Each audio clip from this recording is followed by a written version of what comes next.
Shubhashish everyone, Shubhashish Shiksha, and this is Neeraj Sharma with 41 years of experience for education and publish at your service. What happens when a child goes from 5th to 6th standard?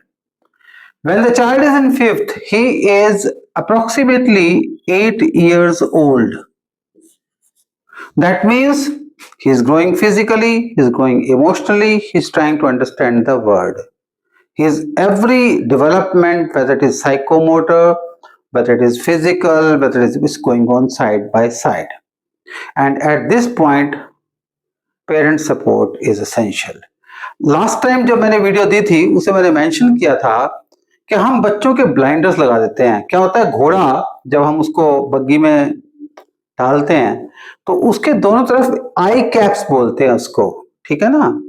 उससे क्या होता है, उसको आसपास का दिखाई नहीं देता और वो घोड़ा एक डायरेक्शन में चला जाता है। तो मैंने पिछली बार जो वीडियो डाली उसमें लिखा था कि don't put blinders on your child by saying कि मेरा बच्चा आईएएस बनेगा, मेरा बच्चा ये बनेगा, बल्कि ये जो टाइम है 8 साल से 11 साल का, मतलब 3rd से 5th स्टैंडर्ड तक का, ये टाइम उसके साइकोमोटर से लेके फिजिकल से लेके सारी डेवलपमेंट्स के लिए रिस्पॉन्सिबल है।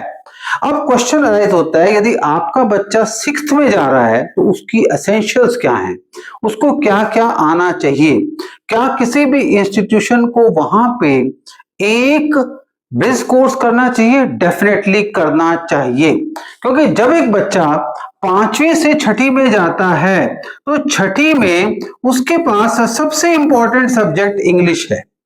मैं हमेशा कहता हूं कि English is the most important subject, most important भाषा if the medium is English.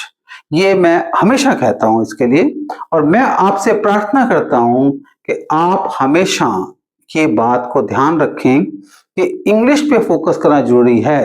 तो जो भी टीचर्स 6th ले रहे हैं, 6th स्टैंडर्ड, उनको ये ध्यान रखना पड़ेगा कि इस बच्चे की रीडिंग एक्यूमेन कैसी है। रीडिंग एक्यूमेन, देखिए 4 स्किल हैं भाषा के अंदर, 4 skill: listening and speaking and reading and writing. जब एक बच्चा 5th से 6th में जाएगा तो उसके पास इंग्लिश, उसका जो मीडियम ऑफ इंस्ट्रक्शन है, उसके अलावा इंट्रोड्यूस होगा मैथ्स, उसके बाद इंट्रोड्यूस होगा science in the form of physics, chemistry and biology, और उसके बाद इंट्रोड्यूस होगी social science in the form of history, civics, geography and now it's eco, and then he must be introduced to IT. one very important skill जो उसको interest create. अब मैं आपको एक छोटी सी एग्जांपल देता हूं। हम कहते हैं कि गाड़ी का सेंसर खराब हो गया। मेरा क्वेश्चन ये है कि सेंसर क्या होता है? एक यहूदी साइंटिस्ट हैं और रील मेकर्स भी हैं, वो हमेशा कहते हैं कि the teacher's task is not to teach the child to answer a question, but a teacher's task is to teach the child how to ask a question. This is very important.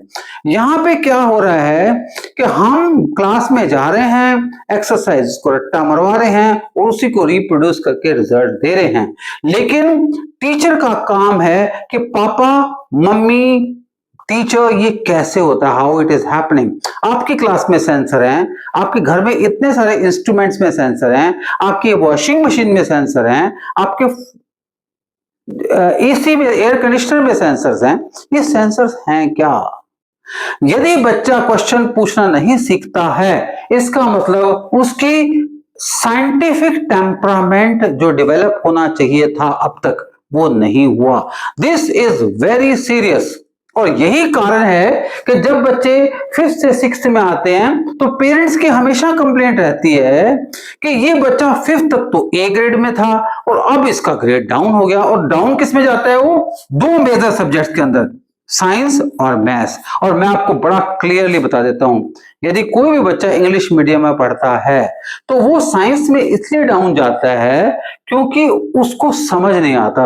उसकी जो reading acumen है, मतलब to read and comprehend, पढ़ना और समझना, वहां पे problem है।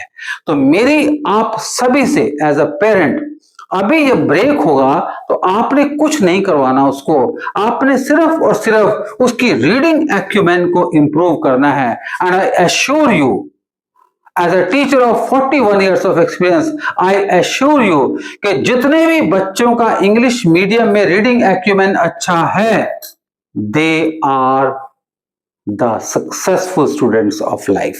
May God bless you. Take care of your children. Take care of everybody. Shubhashish everybody. हो गया